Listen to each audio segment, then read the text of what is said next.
Welcome to This Explainer.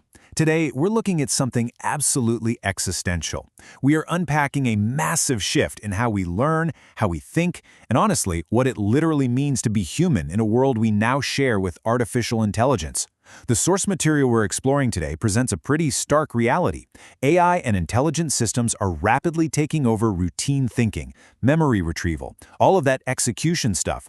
If we don't intentionally evolve our education systems right alongside these technologies, well, we face a very real civilizational risk. But on the flip side, if we get this right, humanity could be on the verge of the greatest era of intellectual, creative, and conscious expansion in our history. Okay, let's dive into this. Here is the big hook. If AI can do our routine thinking, what is the human brain actually for? Seriously, think about it. For generations, we've essentially trained our brains to act like biological hard drives, right? Storing facts, executing standard procedures, optimizing basic tasks. But when a machine can do literally all of that instantly, the core purpose of our biological hardware has to fundamentally change. To really get where we're going, we kind of need to look at where we came from. For centuries, education was built around information scarcity. You went to school to memorize things because knowledge was hard to come by. But today, we live in an era of AI abundance. AI retrieves knowledge instantly. You've got intelligent agents that can summarize entire disciplines in the blink of an eye, and systems generating reports, code, and strategies in seconds. So that old model of just memorizing information, it's dead. The future is entirely about understanding systems, critical reasoning, and synthesis. Because AI has made information so abundant, human value is rapidly moving upward into much higher cognition. Which brings us to our first major shift. Section 1, the end of memorization and moving beyond the industrial age. And this brilliantly illustrates the stark contrast between the two eras. The old education model was heavily focused on compliance. It trained us to memorize, obey, specialize, and basically just conform to standardized testing. But the future model demands entirely different cognitive skills. We have to train humans to think critically, create originally, adapt quickly, synthesize complex info, and actually self-direct their learning. That old industrial age compliance simply will not survive in an AI-driven economy. Section 2. The risk of cognitive atrophy and the civilizational stakes of doing nothing. We urgently need to recognize the dangers of AI convenience here. If we just passively consume whatever AI hands us without intervening in our own cognitive development, the consequences are severe. We're looking at reduced memory formation and a totally fractured attention span. We basically lose our endurance for deep focus. But worst of all, we risk becoming entirely prompt dependent. Think about how we used to memorize phone numbers, but now most of us kind of panic without our contacts app. If we scale that up to our actual reasoning, just waiting for an algorithm to tell us what to think, we leave ourselves wide open to being emotionally manipulated. Without actively training our independent reasoning, we risk becoming this intellectually passive and algorithmically guided society. I really want you to take a second and internalize this danger. Will we become an intellectually passive society? Because if we offload all our mental friction and all our thinking to machines, we aren't just losing our jobs, we are losing our cognitive resilience. And that leads to a pretty terrifying prospect. Moving forward, the greatest divide in human history might not be based on wealth or geography. It's going to be cognitive inequality.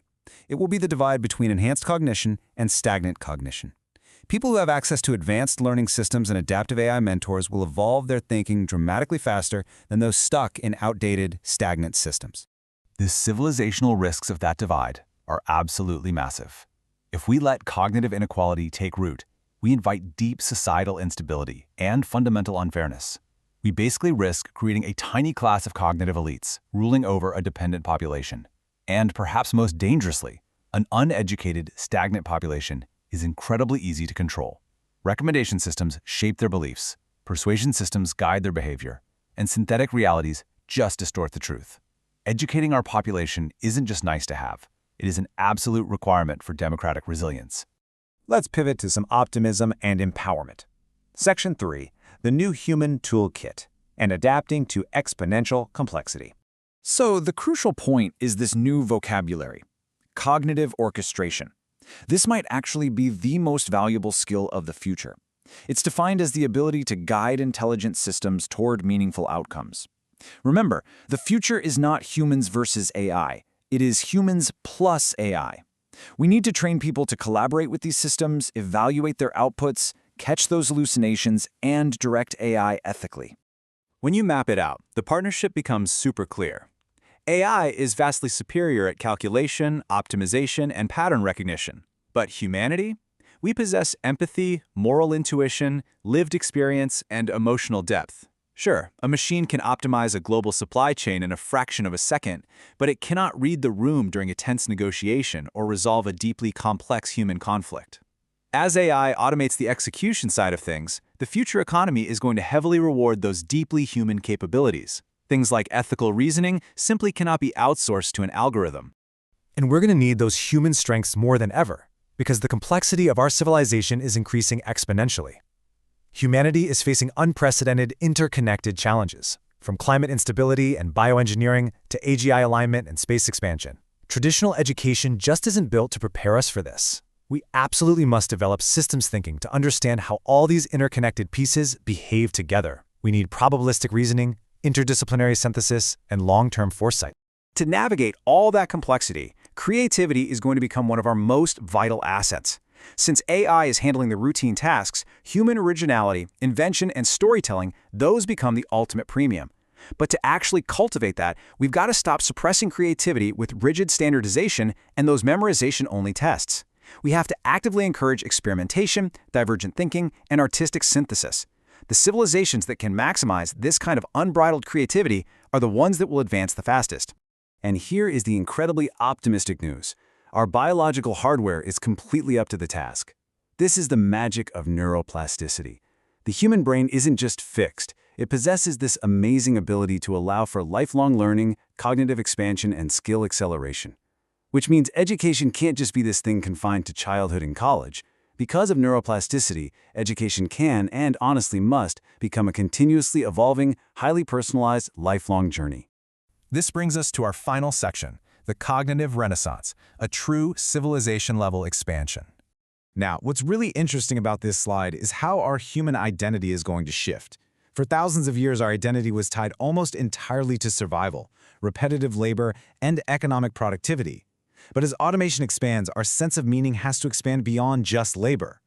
Education is going to evolve to help humans discover their purpose, focus on contribution, develop their consciousness, and really engage in self-directed life design.